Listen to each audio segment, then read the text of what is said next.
talk about the war against the beet armyworm and the damage it has done to the agricultural sector and the economy. Good morning, Minister. Welcome. Morning to both of you and to all of the listeners. Good, Minister. How you doing?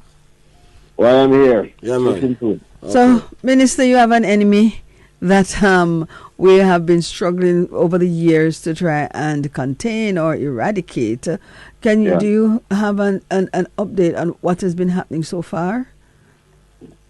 I tell you, it's one of the things with agriculture and the vulnerability and sensitivity of this sector is that you always have the threat. If it's not climate change, it's pest. Mm-hmm. And so it requires us to take an approach that when we say build resilience, which I always say, you have to break it down to training the farmers, giving them the necessary mitigation and management practices, equipping them with the tools, doing the necessary research to know what will work, and just ensuring that we are being proactive. We have done that in large part. That is not expected to eradicate the pest. So the fact that we are seeing it is not something that is unexpected. But what we do expect to do is, having seen it, we should be able to address it and deal with it in a much more measured and deliberate way, and that I am seeing on the ground. So I'm not shocked that we are seeing the pest. I'm pleased that we are able to contain it, because what usually happens is that when you have large fields and you have the pest that infest 1 acre or half an acre, if you don't put in place the right measures quickly, the entire 20 acres is gone. So what we are seeing, having gotten more understanding of how to mitigate and manage the situations, is that we're able to reduce and contain, and we're able to train the farmers in a way that can eliminate as much as possible, or at least reduce, the existence of it. So you see less of it, and where you do see it, you see it having less of an impact. Now, that is not having an impact, but it's much less, as we would have expected in the past. But Minister, your release date on March 1, so it is now spreading to St. Thomas. And that's expected, because St. Thomas has almost doubled its production. So, I mean, as I said to you, as a scientist, it's not that we're not expecting it. What we have to do is to try to just take the approach that, as it occurs, we treat with it, and we try to put in place operations and practices to limit it occurring. And we've seen where the training and the interaction and the engagement has reaped some success, because despite the fact that we have this, we're still seeing higher production levels, and you're still seeing more persons moving into production. So we just have to continue to push forward, to try as best as possible to find the right methods, to implement the right methods, and to be as careful as possible. As I said before, farming is like a science.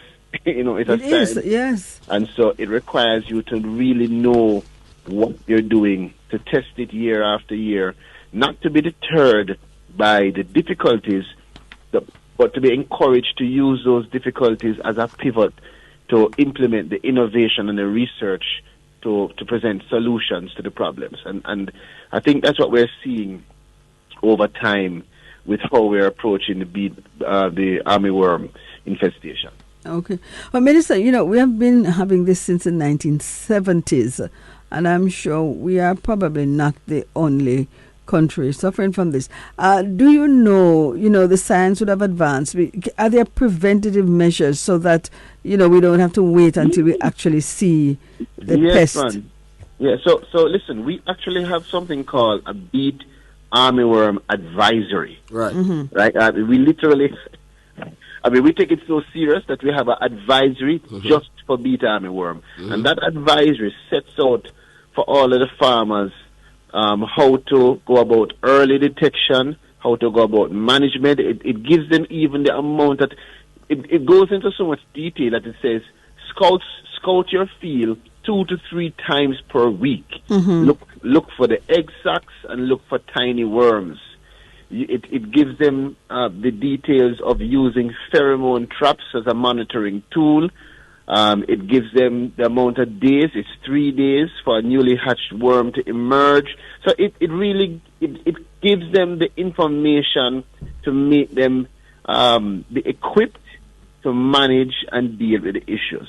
And so that's the best way to approach, in a proactive way, trying to mitigate against this and trying to manage it if you see it. It shows you that when you're spraying, you must use the least toxic biorational insecticides. Because remember, we're eating this thing, It's not like a plant that you just have there to look good. We're going to eat it. So as we treat with the worm, we also have to remember that at some point we're going to be ingesting this onion.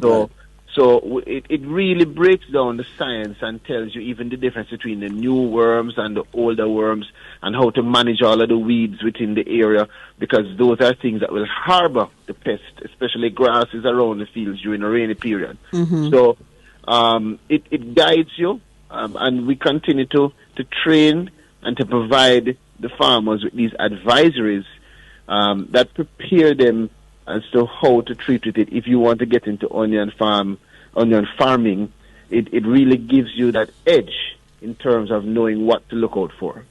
So, Minister, tell our listeners why the Beet Armyworm loves onions and escallions so much.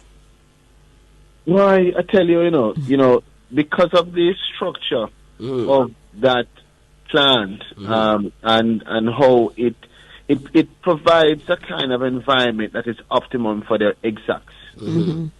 And so, you find that they will gravitate to it because it provides the warmth and the moisture and the environment that they need to thrive. So you have to protect against it. You have to look for the young worms, and you have to put in place a treatment and the chemicals that will reduce the optimum nature of that environment for them. Right? So you want to create an environment that they don't like. Right. So they won't stay in the area. Okay. And you find that that's there's always going to be risk of it, but I think that we have done a fair job in managing it so far, and we're getting better. And you'll find that year by year we're going to get even better. Okay. Now, Minister, you have any idea what the projections are, based on what we have seen so far and the mitigating programs that we have put in? In terms of the drought or the beet armyworm? In terms of the worm, in terms of the beet armyworm. No, I don't have the specific details in terms of the projections. I could get that. But, my focus right now is just in making sure that farmers are equipped in terms of getting the knowledge and in terms of having the resources and getting the technical support. As I've said to farmers, because I go out on the field myself, I don't sit back and just, hear this from the office. I go out and see it myself and actually look on the worm. And, we say to them that reaching out to us at an early stage, meaning even before you see the worm, once you decide that you're going to plant more than X acres, come to us. Let us get in there with you, work with you, partner with you, to make sure that you are putting in place the practices that are going to mitigate against this occurring. Yes. And if it happens, the early detection is key. It's just like a cancer. Yes. The earlier you detect it, is the more we can contain it and treat with it and save the rest of the crop. So that's a focus for us right now. And of course, we're doing the necessary tracking and analysis from St. Thomas, where you have Yallas, Phillipsfield, Norris, Albion, Hearties, all of these places that are big onion. They have done. Let me use the chance 2 seconds to just say how proud I am of the farmers. Okay. These guys, these women and men, a lot of women are involved in it, have really stepped up to the call that I made last year, where I challenged them to reach out and to stretch their minds to do more. And they have done more, even in the face of this